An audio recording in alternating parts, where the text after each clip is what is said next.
Assalamualaikum warahmatullahi wabarakatuh. Salam olahraga. Perkenalkan, nama saya Dia Ayu Nursari. Saya dari kelas PJKRB 2018, Fakultas Ilmu Keolahragaan Universitas Negeri Yogyakarta.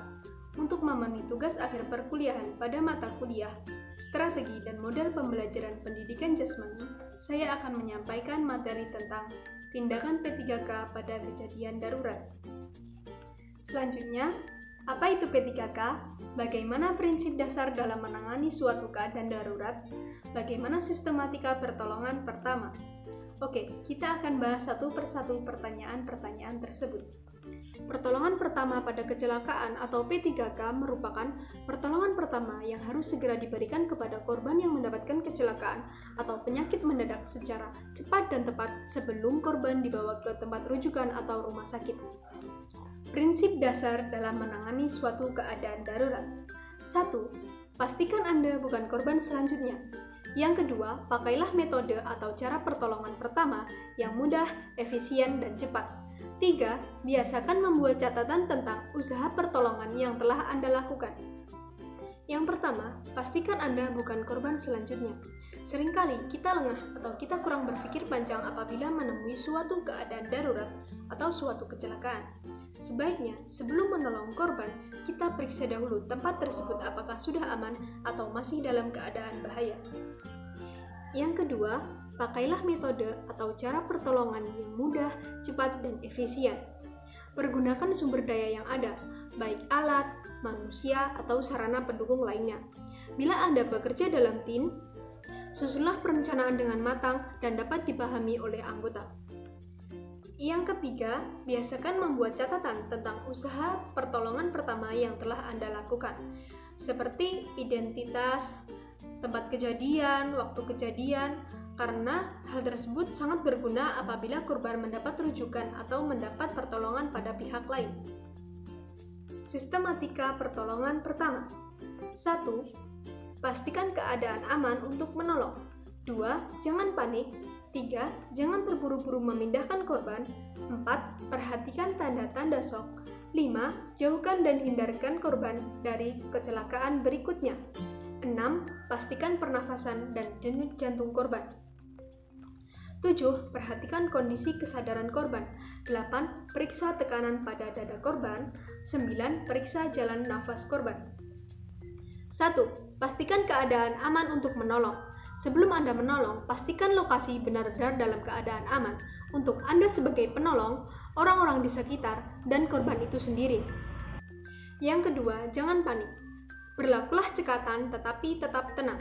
Apabila terjadi kecelakaan secara massal, korban-korban yang mendapatkan luka ringan dapat dikerahkan untuk menolong korban yang lukanya lebih parah dan masih dapat untuk ditolong. Yang ketiga, jangan terburu-buru dalam memindahkan korban. Apabila korban hendak diusung, terlebih dahulu pastikan pendarahan sudah dihentikan dan tulang-tulang yang patah sudah dibidai. Dalam mengusung korban, pastikan kepala dalam keadaan aman dan terlindungi. Pastikan jalan saluran pernafasan tidak tersumbat oleh muntahan ataupun darah. Yang keempat, perhatikan tanda-tanda shock.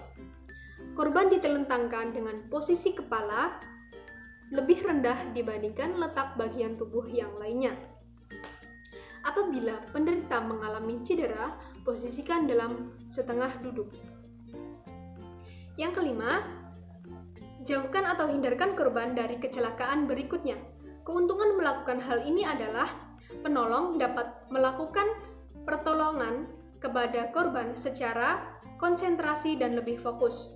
Apabila dalam menolong korban secara tergesa-gesa, hal ini dapat memicu kondisi korban yang lebih parah dan dapat membahayakan korban.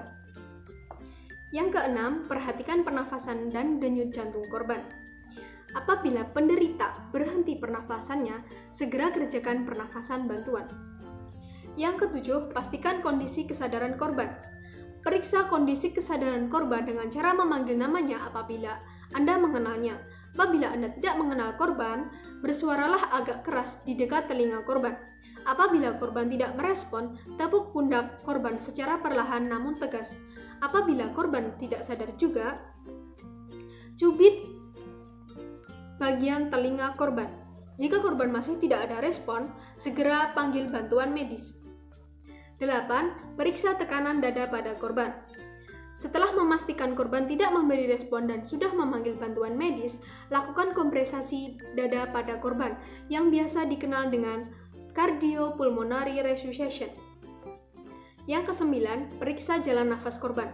Setelah melakukan 30 kompresasi, buka jalan nafas korban dengan cara head tilt chin lift. Tujuannya adalah membuka jalan nafas korban yang tersumbat oleh lidah yang tertarik ke tenggorokan, sehingga menutupi jalan nafas. Setelah kita mengetahui beberapa hal tentang P3K, mari kita berpikir, apakah P3K itu penting? Sekian pemaparan dari saya. Terima kasih, salam sehat, stay at home, dan salam olahraga. Wassalamualaikum warahmatullahi wabarakatuh.